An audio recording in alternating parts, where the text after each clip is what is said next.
Shalom. First and foremost, I want to give all praises, honor, and glory to Yahweh, Bahasham, Yahushai, Bahasham, Racha Kodesh. Double honors to the elders and the apostles of Great Millstone, and peace and blessings to the elect. All right, this video is going to be dealing with the conditioning, okay, which Esau Edom is currently in the process of pushing upon these people. Okay, right now we're in the as you read in Revelation 13, the causeth, right? When you look up the word in the Greek, it's poeo, all right, which goes into to make ready, right, to fashion, to prepare, all right, and that's what they're doing now. You notice this we started hearing about this Sicky Vicky around the ending of 2019. And then the propaganda and things started, the narrative and things started really picking up, gearing towards 2020 around the beginning of the year. Okay. And, ever since, it's been the narrative, constantly being changed and pushed and so on and so forth. Okay. Now we did warn that they were going to bring out a Vanessa and say, hey, you guys got to take this, we did videos on, what would happen. You would lose your job. You would, go through all these trials. Okay. Now, of course, out of excitement, we were hoping they do it right then and there. But understanding that the way the devil conditions people and primes people is through gradualism. Okay. Conditioning doesn't happen overnight. All right. You got to go through, slowly but surely. You got to work them. All right. You got to work them. All right, and as you're doing that, you find out what are some more effective tactics. What should I do more on? What should I ease and hit the brakes on a little bit? Okay, as you get them to follow your energy and your vibration, and that's what this devil is doing now. He's hit a roadblock because you have us, which he cannot work us. He can't condition us. Why? Because the Lord has us. Okay, our minds are not in this world. The devil can condition the world, but as the Lord said, we're not of this world. We're just in here. So there's the problem. We are the anomaly in this world because we're not under the vibration of this world. Hence, this devil has no control over us. So now he's hit a roadblock, which is a problem for him because in order to continue, he needs to now eliminate these anomalies, because not only are we not under their control, but based on what we're teaching, we're waking up people that might have at one point been under their control, which is causing them and their plans to regress, so they can't progress, and that's upsetting them. Now we know the way these devils work is, like I mentioned, gradualism. Now they may pass a certain legislation or a certain law, which, as we always say, is just to get the foot in the door. All right, which it's easier for them, to pass a certain law and amend it to the fullness of how they want it than for them to try to get a law that has everything they want to get passed. That's much more difficult. So they'll pass these different legislations. They'll have these presidents that, before these presidents get to become president, they basically make a deal. You do this for us once you become president, and we'll make you president. Because guess what? They run it. All right, they control the financial system, and once they control that, that's pretty much it for the country. Okay. Now, this is the book of Isaiah 29 and 21. As I mentioned about the anomalies in the system, it says that make a man an offender for a word, and lay a snare for him that reproveth in the gate, and turn aside the just for a thing of naught. Okay, and this is what they do. This is what they plan to do, or how they start to eliminate these anomalies in their system, because there's no room for the Lord's elect in their new world order. See, so as it says that make a man an offender for a word. So, well, if what you're saying or what you're doing is not a crime, well, then we're going to make it a crime. We want to make you a criminal, but what you're doing is not a crime. So what do we have to do? Well, now we have to make a law specifically for what you're doing, and framed, as the scriptures say, he frameth mischief by a law.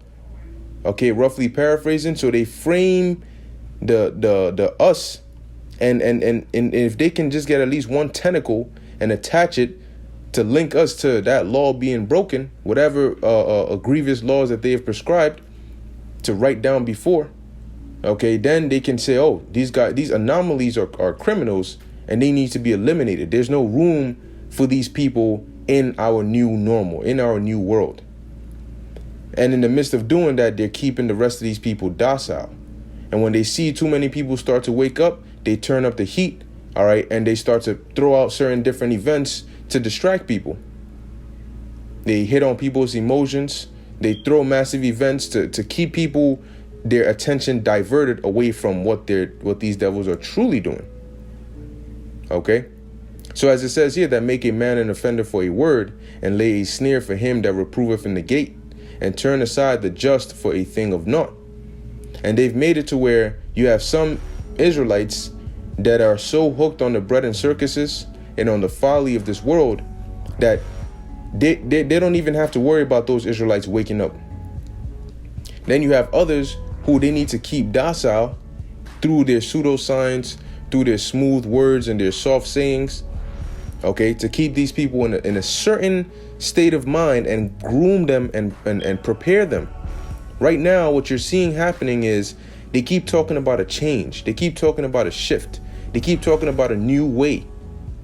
And what they're doing is preparing people for that new way. You notice they first announce the mandates, right? Then they give some time. Then they say, okay, now we're going to enforce this mandate.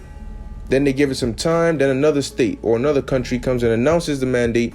And then they do the same thing. Then the pattern goes, but it's not all at once. And yet again, it's not too far apart. It's all a part of a conditioning. And as people start to see more and more of it happening, it starts to become more normal. You get desensitized to it. You see it every day, so now it becomes a part of your everyday life. And when it's new, they have to take their time and slow down because it's new. And depending on the approach they bring it with, they could completely lose it. For example, you see a chick, she doesn't know you, you don't know her, but you want to get to know her. Now, there's a certain way you would approach her because it's new. She doesn't know you, you don't know her, right? So there's a certain way you would approach her to assure or increase your chances of success, as opposed to knowing her for 2 years or 3 years. Then it's different, okay? And that's the same thing with these devils. When they spring up they take a new step towards their NWO, they have to watch the people, feel their pulse, see how they're doing, slowly take the step. But after a while, they're able to start walking, running, sprinting right through their plans for the NWO. And these people are being perfectly conditioned and being primed to get ready for the charagma.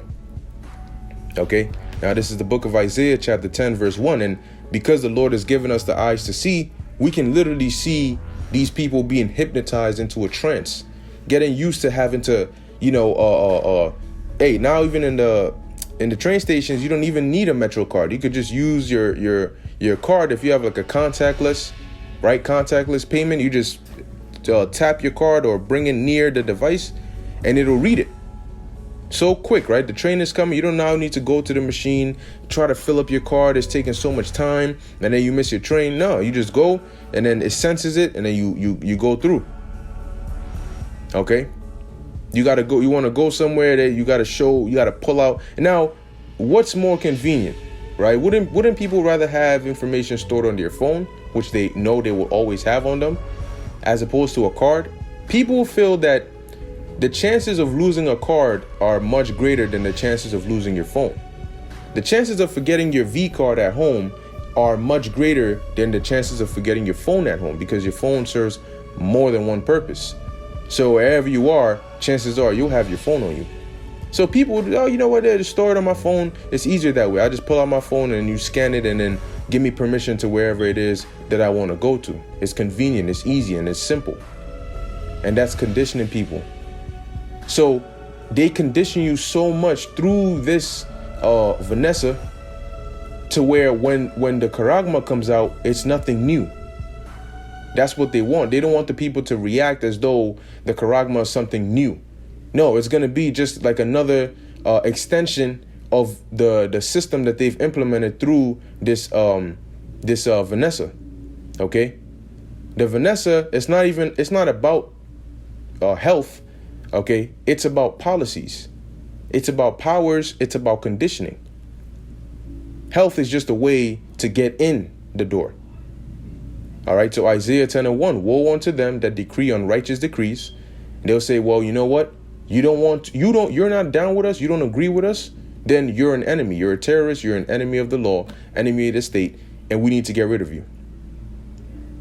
And like I said, they look for the anomalies and they set up laws to specifically target them. But they like it says, they shoot at the perfect, but they do it in darkness, lest they be caught. Right? It says, and that right grievousness which they have prescribed.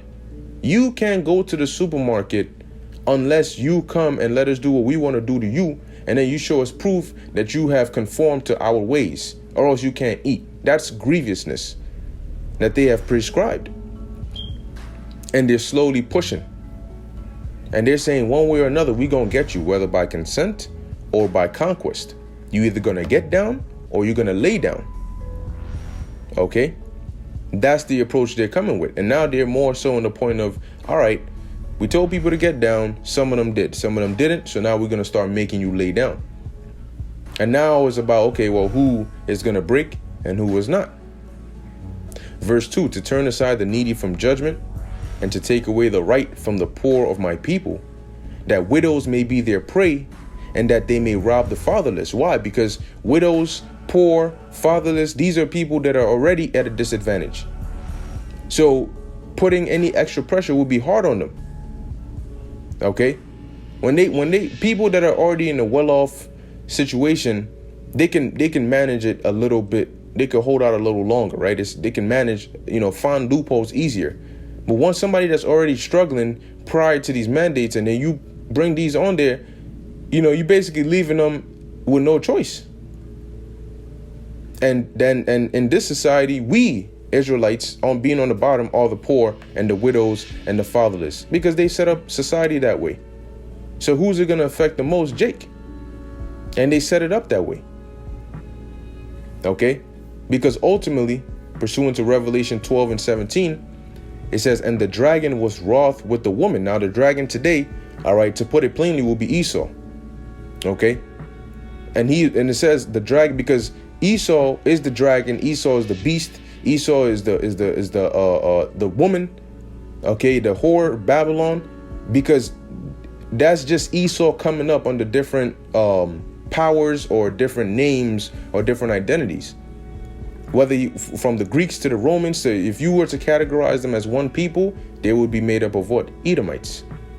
Okay? So they are Satan and all of that. That's them. Same people. It says, and the dragon was wroth with the woman and went to make war with the remnant of her seed, who keep the commandments of God. See, those are the anomalies. Those are the outliers. Those are the problem and the enemies of the New World Order. And those are the ones that need to be taken out. You know why there's such problems? It's not like we're the only ones resisting this. The thing is, the elect are going to be the only ones that will resist and will win and will gain the victory. That's the problem. The rest of these people, no matter how hard they resist, they'll either die trying or they'll give in. But the victory is going to go to the elect. It says, and have the testimony of Yahushua Mashiach, which is our way, all right, of getting out of here, of getting that victory over the beast, is through the testimony of Yahushua. All right, the spirit of prophecy, and in prophecy is our victory. So this conditioning it's working on the people, but it's a problem because now it stops here.